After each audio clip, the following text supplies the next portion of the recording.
Last week a new superhero debuted, and this week we finally get to say Black Lightning's back. Welcome to the heart of the stories we tell. My name is Rob, and tonight I will be reviewing Episode 2, Season 1, Lawanda, the Book of Hope. That's a lot of words for a title, but it was a powerful one, and one that I'm glad they used. Lawanda is the name of a character that we meet in tonight's episode, and all in all, the episode's pretty bog standard. I'm not going to say it's breaking any major ground when it comes to superheroes, but maybe it doesn't have to every week. What I'm really enjoying is the fact that it's a nice, down-to-earth, similar to the way Arrow was at the beginning, problem. But we just have someone that's got an amazing superpower to fight it.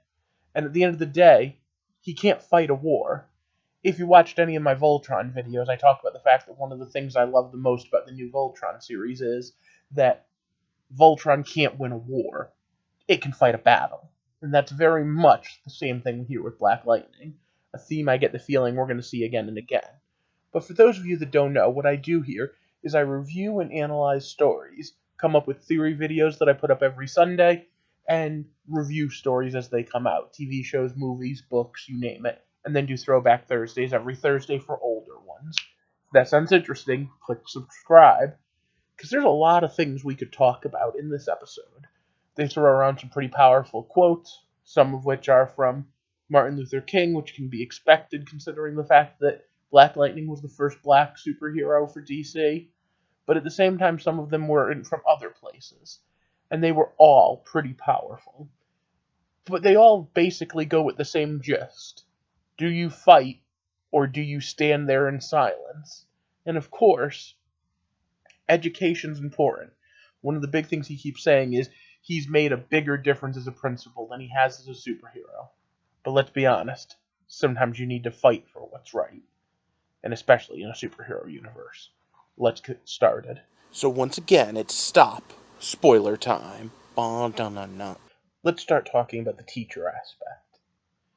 There was a student that Black Lightning had years ago. Now she's got a daughter who's old enough to be going to school. And I'll tell you that I know plenty of teachers that have had this happen. Hey, your parent was in my class. In fact, just to be kind of funny, my dad knew one of my teachers, Mr. Brown, because he had gone through his class. Of course, it was a different situation. That was accounting. In this one, the daughter's being pimped out by a gang of 100 thugs. So, the question of why did Black Lightning save two kids and not the others, followed very quickly by what are you going to do to help, becomes the ongoing theme. And that's where we get hashtag Black Lightning's back, because up till now he's been lying. Not even necessarily to everyone, but mostly to himself.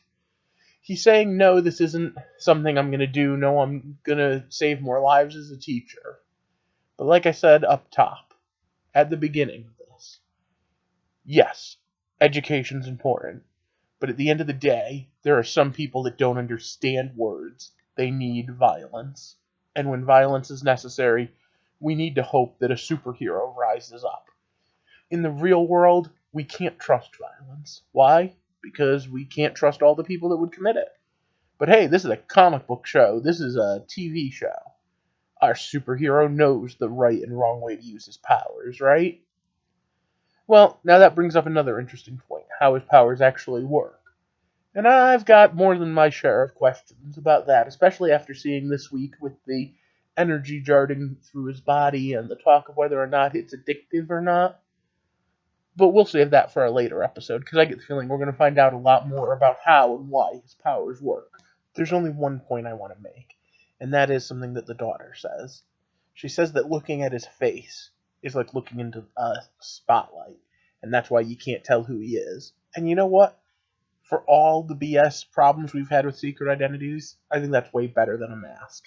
The idea that Black Lightning's electric aura just makes it hard to look at him and even harder to record is probably the best explanation we could have hoped for. But okay, the episode itself takes us back to the hotel, and the idea being that it's back up and running as some sort of quick end brothel. and that the women that they're keeping there that are against their will are basically being used as slaves. It's pretty horrendous when you think about it. But at the end of the day, what can Black Lightning do?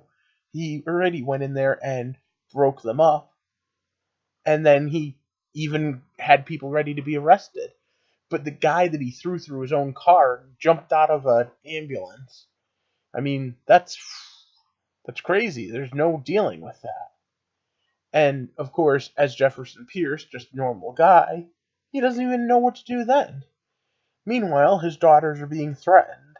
This kid comes up to them and says, Lala says hello, and shoots them with a water gun full of, I'm gonna go with red ink, but that might have been the actual blood. But, alright, this is gonna sound gross, but realistically, colored water or food coloring or something would shoot through a water gun easier because things don't squirt through water guns that are thick, and blood's pretty thick. Either way, it was meant to send a message, and it did. Stay away. Don't mess with us. And this is where the big question comes in. Can Black Lightning fight for his family? Can Black Lightning risk just being about vengeance? Well, Black Lightning wants to save everyone. He wants to be the hero. And there's someone on his side that wants him to be the hero. Peter Gamby, as they call him in the show. Interesting character. I've read up a little bit about him, and I really like him in the show. The basic idea is that he's kind of Black Lightning's conscience and sidekick. Kind of like Alfred over in Batman. Maybe with a little bit of Q from James Bond. And he's the one that really wants to push. Meanwhile, Black Lightning's ex-wife is all like, no, don't you remember why it is that we didn't do this? Why you promised you'd stop? And he's like, oh, but my daughters are older now. Maybe we can balance it. And that's the real thing, isn't it? The work-life balance. Except in this case, it's work, life, and superhero life balance. And his daughters are all sorts of messed up over this. One of them's already showcasing the fact that she's got way too many issues. She's drinking, she's doing drugs, she's just in general all over the place. And considering she's the same one that almost got put through to the Seahorse motel because she was hanging out at the 100 Club, tells me that she's going to be a problem. But that's the one that's going to be Lightning. I want to talk for a minute first about Thunder. Now, in this, they haven't really detailed how the powers came to be. We did have that one throwaway line that there are other superheroes in the first episode. But Thunder's pretty awesome. And she's got super strength, 9 vulnerability, and obviously we've already seen the picture, so we know she's going to be out in the field sooner or later.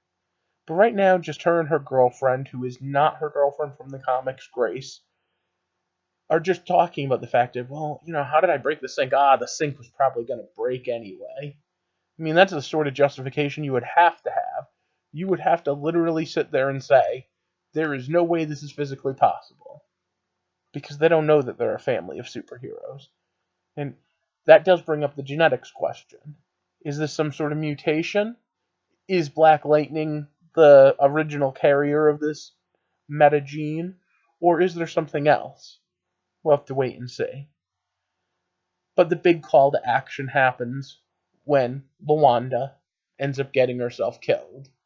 And she does because she tries to do exactly what Black Lightning can do. Confront Lala and be like, hey, I want you to stop. And up till now, Black Lightning's been hesitant to do it. But Lawanda got herself killed doing it because she didn't have powers or a bulletproof suit. So now we have this new problem. And luckily, a solution. She had left her cell phone recording, so her murder was caught on tape. Couldn't have planned that better if she tried. And with that, Lala is in jail. He can no longer threaten the girls. He can no longer run his little empire. But Lala was middle management. Lala wasn't the problem, although I expected him to last longer in the season. This is the real problem. This guy is capable of doing God knows what. He was able to walk into a police station kill the person sitting in custody, and the police were just like, "Yep, have fun." What do you think about just what type of power and sway that means he has? But how did Lahala get in jail? Well, Black Lightning and our police detective were both going after him. And that kind of brings up something I've been hesitant to point out. But Black Lightning isn't so much like the other CW superheroes. It's a lot more like the Netflix series from the MCU. Specifically, Jessica Jones, Luke Cage, Daredevil, those. Not so much Iron Fist. But in those, in what I'm going to call the Defenders verse, there's this going thing where they all have what we've been calling hallway fights. And it's a pretty interesting concept, one that's been done before, where you have to walk through a gauntlet of normal people and showcase how awesome you are. And the best use of this was probably when it was Daredevil, but everyone's gotten a shot at it. And now we get to see what a staircase fight instead of a hallway fight, the same concept, with Black Lightning. And the stakes aren't quite as big because he's a little more powerful than most of them. There's a reason Jessica Jones didn't get one. But I'd be lying if I didn't say there was one particular character I think about. The way Luke Cage was handled with Harlem, and the way Black Panther is going to be handled in the movies, all is showcasing with Black Lightning too. Let's be honest. There's something they all have in common. They're all awesome! And of course, on top of that, a lot's riding on them because they're right now the only black heroes in play.